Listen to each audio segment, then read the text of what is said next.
Hello everyone, welcome to the lecture on transfer functions. So first we're going to go over the transfer function and then we're going to go over how to use it. So what is it?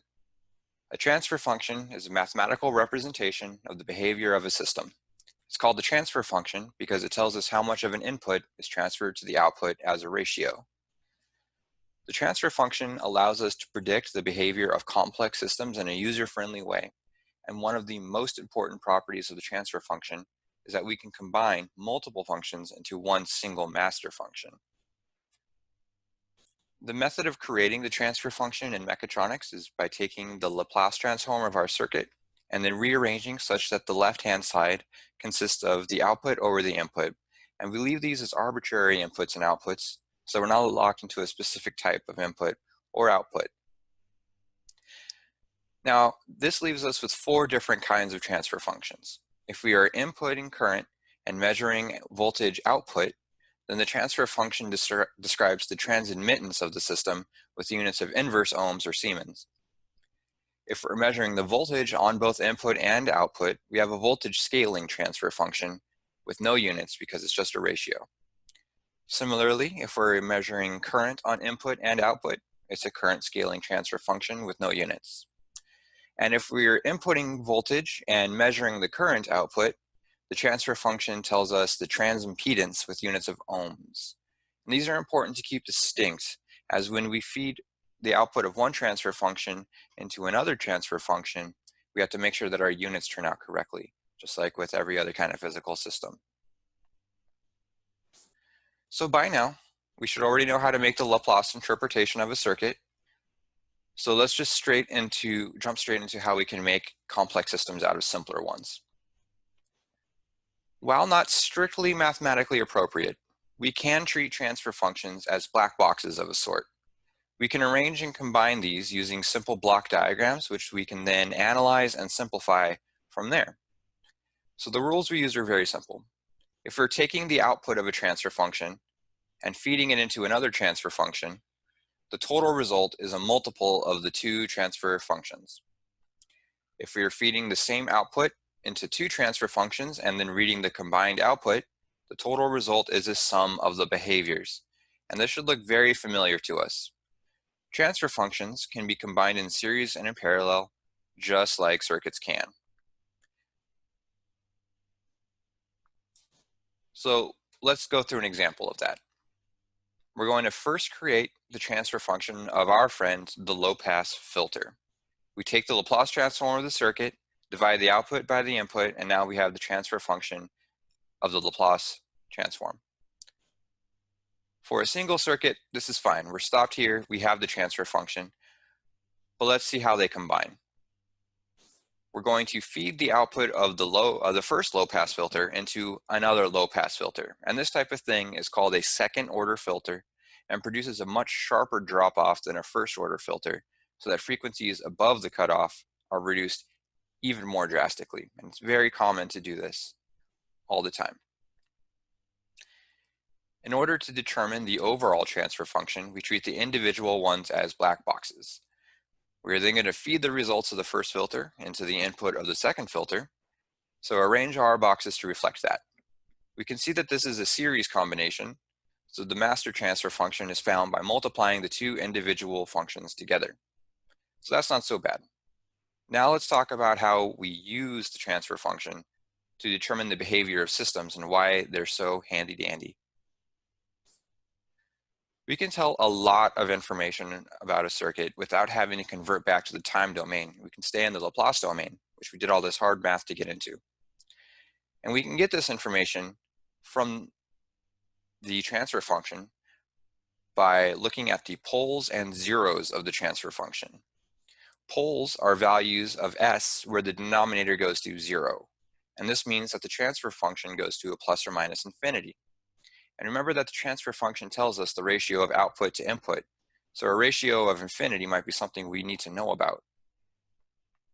And zeros are values of s where the numerator goes to 0, and so does the transfer function. Also important to us, since an output ratio of 0 can tell us about dead zones in a circuit, or other important properties. If you remember from the Laplace transform lecture, each pole translates into an individual term in the time domain after a partial fraction expansion, basically getting back into the time domain. So we can say then that every pole is a mode of the system, where a mode is basically just a term in the equation that describes the behavior over time. So the overall system behavior is determined by the weighted sum of the modes, right? Because the first term plus the second term gives us the total behavior. Each term is a mode. Total behavior is the sum of the modes. So how do we use that? Well, we're going to start with a plot on the complex plane, and then we're going to plot all of our zeros and poles there. Remember that the Laplace transform variable S is a complex representation of some sort of input. In our class, the real part of S represents DC inputs, or constant value inputs, and the imaginary part represents sinusoidal input, or AC inputs. So plotting the poles and zeros on the complex plane means splitting the real and complex parts of S into the coordinates we need there, the imaginary and real, and plotting. Traditionally, zeros are represented as O's and poles as X's. And right away from these, we can tell some general information. If a pole is exactly on the origin, the behavior that it represents is constant throughout the system forever. Remember, because that would mean that you have no input, either DC or AC, into the system to get this kind of behavior, 0 and 0. If a pole is negative, the behavior is going to decay over time. And if a pole is positive, the behavior is going to grow over time. And if the pole is complex, the behavior is oscillatory. So let's look at these in some more depth for a system that is unforced, where unforced means that we have some impulse input, and then after that, the initial conditions, there's no more input to the system.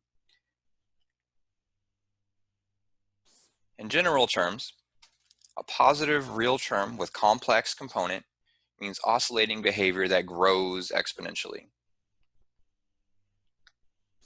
A negative real term with a complex component means oscillating behavior that decays over time. Conversely, a negative real term with no complex element results in exponentially decaying behavior. And complex poles with no real term result in simple sinusoidal behavior. What does this look like mathematically? Pole 1 is a complex term with a positive real term, which we can then translate as a mode consisting of e to the rho t times sine of omega t, or exponential growth with the sinusoidal component. And the remainder of the poles follow the same patterns we just discussed. So where these come from is from taking the inverse Laplace transform of those poles, because remember, when we take the partial fraction expansion of our overall transfer function, we're going to wind up with fractions on the bottom, which are representative of zeros or roots of our system, and the poles also represent roots of our system. I'm not going to go through the math about how to exactly go through these. These are just general rules and to keep in mind and help us with the stability of our system. So if we have an unforced system consisting of poles x1, x2, and x3 with no zeros, we can recreate the terms of the time domain behavior from just the values of these poles. And our system here, each term either decays in time or oscillates steadily. All of our real terms are negative, so we have no exponential growth. Everything in time will go back down to 0, which is good. That's what we expect from our physical system. But what if one of our terms has a positive real component? One of our terms is going to explode over time.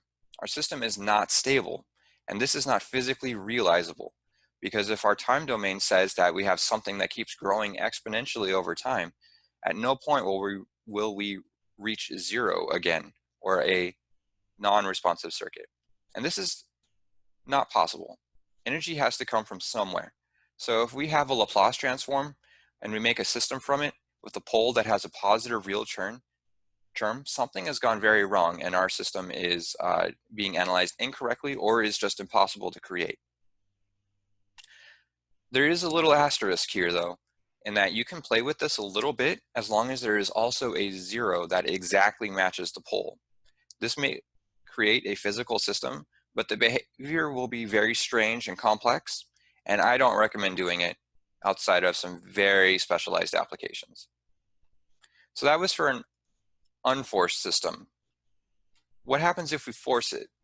If you remember from the forced response of the low-pass filter from a couple of lectures ago, adding that forcing function, like a sinusoidal input, makes it a bunch more complicated to redo all of this. So luckily, we can tell a lot by just staying in the Laplace domain and staying inside the transfer function. And let's look at that as an example. Once again, our friend, the low-pass filter. We already know the transfer function, so how do we use it?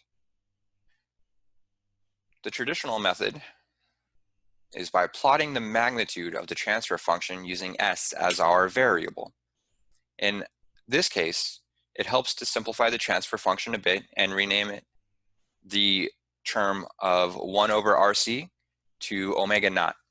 And you might recognize this as the cutoff frequency, so the name change isn't exactly unwarranted here. We already know that a constant DC voltage will result in zero current over time, so that's not super interesting. Let's instead look at a purely oscillating current, because remember that the transfer function tells us about steady state behaviors given some input.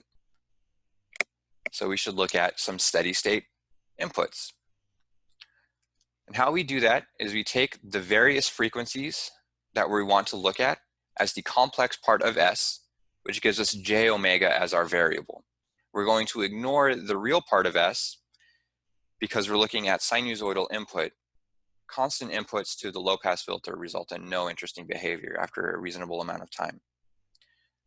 So now we have our complex variable, S equals omega j, and then we need to plot it, and we do that by plotting the magnitude of our transfer function with the complex input. And then when we do that, we get our final form as shown at the bottom, because the only imaginary part was on the bottom part of the equation, so we can just take the magnitude of that part and leave it as 1 over. So now let's see the plot. I arbitrarily chose omega naught to be 3 rads per second, so we should see a ratio of 0.707 or 1 over root 2 at that frequency. So that omega naught is the half power frequency or the cutoff frequency, and remember that we square this value to get a power ratio of 1/2. So a ratio of 1 over root 2 is what we're looking for at 3 rads per second. And there it is. Right there at 3 rads per second, we have our expected ratio. In general, if we plot the transfer function's magnitude as a function of a complex input S, we can see how much output we have as a ratio of the input. And this is very important when designing systems, as we may have variable inputs to a device and we don't want to spend the time to calculate every possible input by hand. So looking at these kinds of plots are incredibly useful. So let's sum up. Transfer functions describe the ratio of input to output for a range of inputs. And these inputs can be combinations of direct and alternating current or voltage in the complex variable S. For some systems, unforced, we can recover the time domain behavior basically exactly. We much more often leave it as the transfer function and then use the properties of the function to describe the behavior with way less math and just a little bit more plotting. The transfer function allows us to combine simple circuits into complex ones using simple rules. With practice, we could even start with properties we want, construct the function from there, and then work back even more to design a circuit to match those properties. So we're going to have a little more on transfer functions coming up soon, but that's all for now. Thanks for watching.